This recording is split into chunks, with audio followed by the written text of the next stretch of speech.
کہ سارا ملبہ جو ہے وہ عمران خان صاحب کے اوپر پھینکا جا رہا ہے کہ یہ منافقت کی سیاست کرتے ہیں. انہوں نے زرداری کو ریلیف دیا تھا جنرل فیض کے تھرو. کیسے کہ زرداری صاحب کے اسلام آباد میں کیسز چل رہے تھے اور زرداری صاحب آپ کو یاد ہوگا ایٹ ونس کراچی چلے گئے اور جا کر وہ روٹین میں اپنی زندگی انہوں نے کراچی جا کے سندھ میں سٹارٹ کر لی. تو کہا یہ جاتا ہے کہ جی تب عمران خان صاحب نے ریلیف دیا تھا جنرل فیض کے تھرو, عدالتوں سے ریلیف دلوایا تھا زرداری صاحب کو, اور اسی طرح ساتھ ہی ساتھ گیلانی صاحب کو سینٹ میں اپوزیشن لیڈر بھی بنوا دیا گیا تھا. So that was part of the deal, اور اسی ڈیل کے نتیجے میں پی ڈی ایم ٹوٹ گئی تھی. یہ عمران خان صاحب نے کہتے ہیں کہ ٹاسک دیا تھا جنرل فیض کو اور باجوہ صاحب کو کہ آپ پی ڈی ایم توڑ کے دیں مجھے. بہرحال اسی طرح کی کہانیاں کافی ساری چلتی آئی ہیں. آگے ستمبر 2020 میں ایف اے ٹی ایف والا معاملہ اینڈ آل دیٹ, تو اس میں بھی کہتے ہیں کہ جی ملک محمد احمد صاحب کا آپ نے پہلے بھی نام سنا ہوا ہے کہ ملک محمد احمد صاحب بڑے ایکٹیو رہے ہیں اور وہی اسٹیبلشمنٹ کے پیغام نون لیگ کے پاس لے کے آتے تھے, پی ڈی ایم کے پاس لے کے آتے تھے, ان کے پیغام باجوہ صاحب کے پاس لے کے جاتے تھے. تو ان کو پھر کہتے ہیں جی اس کے بعد ایف اے ٹی ایف کے بل کی منظوری کے بعد باجوہ صاحب نے فون پر کہا کہ بھائی کہہ دو نون لیگ سے یا کہہ دو باقی جماعتوں سے, اپوزیشن سے کہ مایوس مت ہوں, آج کے بعد ہماری انٹرفیرنس نہیں ہوگی, آج کے بعد ہماری طرف سے کسی کو فون نہیں آئے گا. ٹھیک ہے جی. اب آگے اب میں نے فروغ نسیم صاحب والا واقعہ پہلے بھی آپ کو سنا چکا ہوں کہ جو جوید چودھری صاحب نے ایک شو کے اندر بتایا کہ جی کیسے جب باجوہ صاحب نے پوچھا کہ 5 سال کمپلیٹ کرنے چاہیے نہیں کرنے چاہیے اینڈ آل دیٹ. مطلب کہانیاں ہیں, مطلب ایک لمبی چوڑی کہانی لکھی ہوئی ہے اس میں. صرف اینڈ میں مقصد ایک ہے صرف کہ جو اچھا ہوا اس ملک کے اندر وہ صرف باجوہ صاحب نے کیا اور جو خراب ہوا وہ عمران خان صاحب نے کیا. آگے ایک وہ گیس کا واقعہ لکھتے ہیں جی کہ باجوہ صاحب کے بڑے اچھے تعلقات تھے قطری فیملی سے, وہ قطری فیملی رائل فیملی کے پاس گئے, وہاں سے گیس لے کے آئے. انہوں نے کہا جی ہاں اللہ کے ہمارے چائنا کے ساتھ ڈیل چل رہی ہے بٹ پھر بھی آپ ایک ہی دفعہ میں گیس لے لیں جتنی آپ کو چاہیے. تو 2 جرنیلوں کے نام لکھے ہوئے اس کے اندر کہ جی 2 جرنیل جو ہیں ان کی ڈیوٹی لگائی گی باجوہ صاحب نے کہ آپ گیس لے لیں جتنی چاہیے, آپ اس پہ ڈیل کر لیں. تو ایک جنرل صاحب نے کہا جی کہ 10 جہاز چاہیے ہمیں, ایک نے کہا جی نہیں ہمیں 3 ہی بہت ہیں. تو پھر آگے وہ دیکھا آپ نے کہ 3 ہی جہاز آئے, تو اس کے بعد سردیوں میں گیس ختم ہوگی, ملک اندھیروں میں ڈوب گیا, اور یہ الف لیلہ کی کہانی چلی جا رہی ہے کہ مطلب جو اچھا ہوا اس ملک کے اندر وہ حضرت جنرل باجوہ صاحب نے کیا, اور جو خراب ہوا وہ جمہوری حکومتوں نے کیا. اور پھر یہ لوگ اپنے آپ کو کہتے ہیں سینئر صحافی, یہ صحافی وہ صحافی اینڈ آل دیٹ, کہ آپ نے کلین چٹ دینا مقصد ہے صرف اور صرف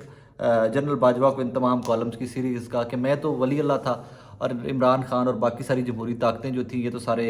بڑے ہی جاہل اور بڑے ہی نکمے قسم کے لوگ تھے, اور دیکھو میں نے کیا کیا کیا ملک کے لیے اور مجھے اینڈ میں کیا کریں. اس طرح کا امپریشن ہر کالم کے اندر دینے کی کوشش کی جاتی ہے. اب اینڈ میں سب سے امپورٹنٹ چیز میں آپ کو بتاتا ہوں, اس میں لکھا ہوا ہے کہ جی اسی ٹینیور کے اندر جنرل فیض اجیت دول کے ساتھ یو اے ای میں ملاقاتوں کے بعد پلان بنا چکے ہوئے تھے کہ Indian prime minister Modi Pakistan آئیں گے, وہ 10 دن یہاں پر رہیں گے, یہاں پر کوئی مندر ہے اس مندر میں وہ جائیں گے, اپنا وہ جو بھی کریں گے اپنی پوجا شوجا, وہ مندر سے نکلیں گے تو اس کے بعد وہ عمران خان صاحب کا ہاتھ پکڑ کر کھڑا کر دیں گے اور دوستی کا اعلان کر دیں گے, تجارت کھول دی جائے گی اور بھارت اور پاکستان کے معاملات ایک بار پھر سے ٹھیک ہو جائیں گے.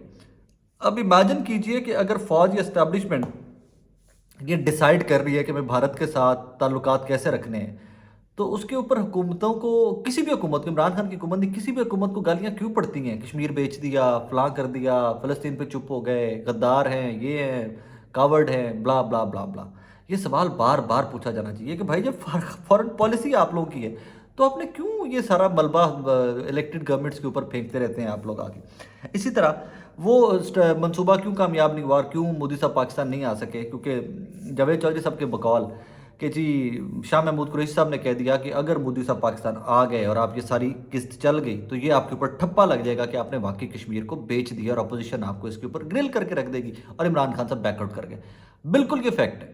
کہ اگر آپ نے پہلے ایک بیانیہ بنا دیا ہوا ملک کے اندر کہ جی عمران خان نے اور تحریک انصاف نے کشمیر بیچ دیا, اور جو بیانیہ بنا رہے ہیں آپ ان کو شٹ اپ کال اسٹیبلشمنٹ نہیں دے رہی ہے ایٹ دیٹ ٹائم, تو پھر وہ اس طرح کے اسٹوپڈ سے اسٹیپ کے اوپر کیوں آپ کے ساتھ اگری کریں گے؟ Why would they stand by, why would they stand next to you کہ ٹھیک ہے جی مودی صاحب آئے, ہم تجارت کے لیے ریڈی ہیں اینڈ آل دیٹ. ہر سیاسی جماعت کو اپنی سیاست بھی تو بچانی ہوتی ہے.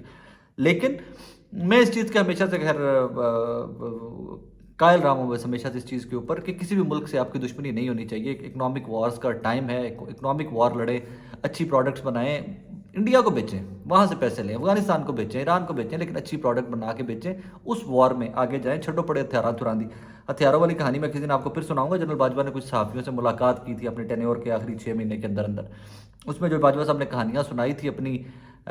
فوج کی حالت کے اوپر اور انڈیا کی حالت کے اوپر اور اسرائیل کی حالت کے اوپر اور یو اے ای اور دبئی کے اس کے اوپر سعودیہ کے اوپر جنہوں نے باتیں کی تھی، میں آپ کو بعد میں سناؤں گا. بڑی ریئلسٹک اپروچ تھی جنرل باجوہ کی، ایون دو کہ ہمارے مسلمانوں کو اور پاکستانیوں کو وہ اپروچ کسی بھی طرح پسند نہیں آنی تھی. لیکن ایک بندہ خود سے بتا رہا ہے اگر آپ کو کہ ہم جنگ کے قابل ہی نہیں ہیں بھائی، انڈیا بہت بڑا ہے ہم سے، تو ہم تو جنگ کے قابل ہی نہیں ہیں، تو پھر آپ کو سمجھ آ جانی چاہیے نا کہ چیزیں کس طرف جا رہی ہیں. بہرحال کہانی وہی ہے اینڈ میں کہ جاوید چودھری صاحب ہو جائیں، حامد میر صاحب ہو جائیں، یہ بڑے بڑے لوگ جو بظاہر بڑے بڑے صحافی ہیں، انہوں نے ہر وقت میں کسی نہ کسی کو کلین چٹ دینے کی تھامی ہوتی ہے. سہیل چودھری، نصرت جاوید صاحب ہو جائیں، زرداری صاحب ہو جائیں، معاملات دوستیاں ہوتی ہیں سب، دوست ہماری بھی ہوں گی چھوٹے موٹے اپنے لیول کے لوگوں سے، لیکن کلین چٹ دیا جانا یوں کہ کسی کا وکیل بن کے کالم لکھ دینا اور لکھی جانا، سمجھ تو باہر ہے، لیکن وہ لکھی جا رہے ہیں، ہم اور آپ پڑھی جا رہے ہیں، اسی طرح ملک چلی جا رہا ہے.